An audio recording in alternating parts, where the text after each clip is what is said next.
Take risk, push your limit, show courage, stay and fight.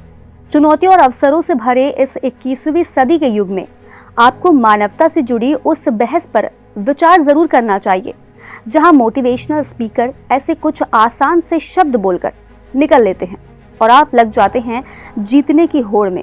क्या ये ज्ञानी लोग मुंबई की सबसे बड़ी बस्ती धारावी में मौजूद उस औरत के दिमाग को मोटिवेट कर सकते हैं जो इस द्वंद में फंसी है कि अगले जून की रोटी का जुगाड़ कैसे होगा? या फिर रूस यूक्रेन, इजराइल फिलिस्तीन युद्ध में फंसे लोगों की उस मनोदशा को सुधार सकते हैं जो उसे बार बार मृत्यु के डर के करीब ले जा रही है? ये युद्ध, गरीबी और ऐसी कितनी समस्याएं हैं जो इस सदी में मुंह बाए चली आ रही हैं और जिसका समाधान किसी इतिहासकार, मोटिवेशनल स्पीकर या कथित तौर पर मानवता के पैरोकार के पास नहीं है। दुख तो इस बात का भी है कि इस तरह की समस्या आम लोगों के लिए तब तक एक खबर मात्र बनकर रह जाती है जब तक वो इसके विक्टिम नहीं है। आज हम बात करने वाले हैं 21वीं सदी की सबसे टॉप प्रॉब्लम्स की, जिन्हें न्यूज चैनल हमेशा एक हल्की समस्या के तौर पर दिखाते हैं। शुरुआत नशे से करते हैं। अगर आप नशे से मुक्त हो चुके देशों की लिस्ट ढूंढेंगे तो आपको पता चलेगा कि कोई भी देश नशा मुक्ति जैसे लक्ष्य को पाने के करीब भी नहीं भटक रहा है। साल 2021 में दुनिया भर में अवैध ड्रग यूजर्स की अनुमानित संख्या लगभग 296 मिलियन थी। ये संख्या दिन ब दिन बढ़ती जा रही है। अब ड्रग तस्करी और आतंकवाद के मिले जुले चेहरे भी सामने आ रहे हैं। दरअसल जहां भी डायरेक्ट आतंकवाद को प्रमोट नहीं किया जा सकता है, वहां नशे को प्रमोशन दिया जा रहा है, जिसके चलते ऐसे यूथ जो एम्प्लॉयमेंट के जरिए देश को फायदा पहुंचा सकते थे, वह अब नशे की चपेट में है। आतंकवाद के साथ साथ गरीबी और बेरोजगारी के चलते भी नशेड़ियों की संख्या चिंताजनक दर से बढ़ रही है। खास बात यह है कि इस समस्या से जितना परेशान भारत जैसा विकासशील देश है, उतना ही दुखी अमेरिका जैसा विकसित और शक्तिशाली राष्ट्र भी। भारत में जम्मू कश्मीर और पंजाब इस समस्या का सबसे बड़ा उदाहरण है। दूसरा मुद्दा वैश्विक ध्रुवीकरण है, जिसके चलते ऐसे कई देश जो भले ही युद्ध में खुद शामिल नहीं है लेकिन युद्ध को बढ़ावा देने का काम कर रहे हैं। उदाहरण के तौर पर मौजूदा इजराइल फिलिस्तीन संघर्ष को ही ले लीजिए।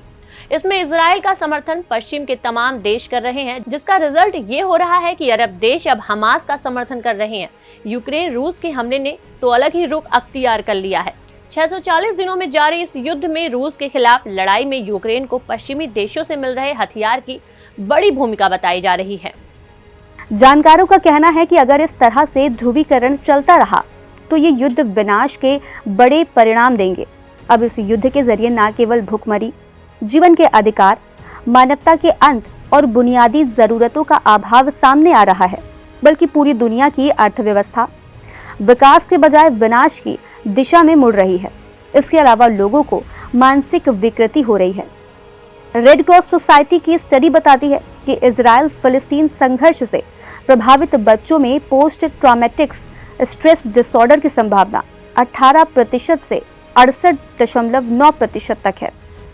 युद्ध से आगे बढ़े तो टेक्नोलॉजी नाम का दानव पूरे समाज की शांति व्यवस्था को निगलने को तैयार है। साइबर ठगी, डीप फेक, आर्टिफिशियल इंटेलिजेंस बनाम जॉब सिक्योरिटी और साइबर वारफेयर के जरिए किसी देश की बिजली ग्रिड, वित्तीय बाजार और सैन्य डेटाबेस पर हमला जैसी समस्या हर दिन नए तरीके से सामने आ रही है। इन सब के मद्देनजर भविष्य गर्त में दिख रहा है।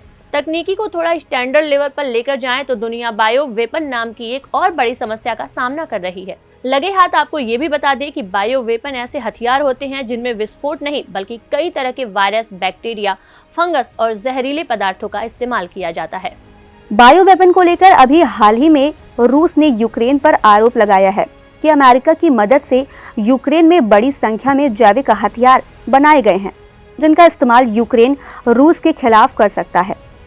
कोरोना वायरस भी इसका ताज़ा उदाहरण है, जिसको लेकर चीन पर यह आरोप है कि उसने वुहान लैब से कोरोना के वायरस फैलाए, जिससे दुनिया भर में न केवल लाखों लोगों की मौत हुई बल्कि दुनिया की कई अर्थव्यवस्था बर्बाद हो गई, जिसका सबसे ज्यादा फायदा चीन को मिला।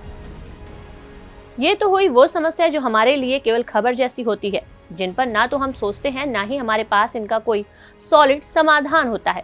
इनसे परे बढ़ती जनसंख्या, गरीबी, बेरोजगारी, जलवायु परिवर्तन और प्रदूषण जैसी पुरानी समस्याएं भी हैं, जिनसे हम निपटने का प्रयास भले ही कर रहे हैं, लेकिन इस पूरी 21वीं सदी में इनके बने रहने की संभावना है। आपकी नज़र में कोई ऐसा देश जो इन सभी समस्या से मुक्त हो, तो उनका नाम हमें कमेंट बॉक्स में जरूर बताएं।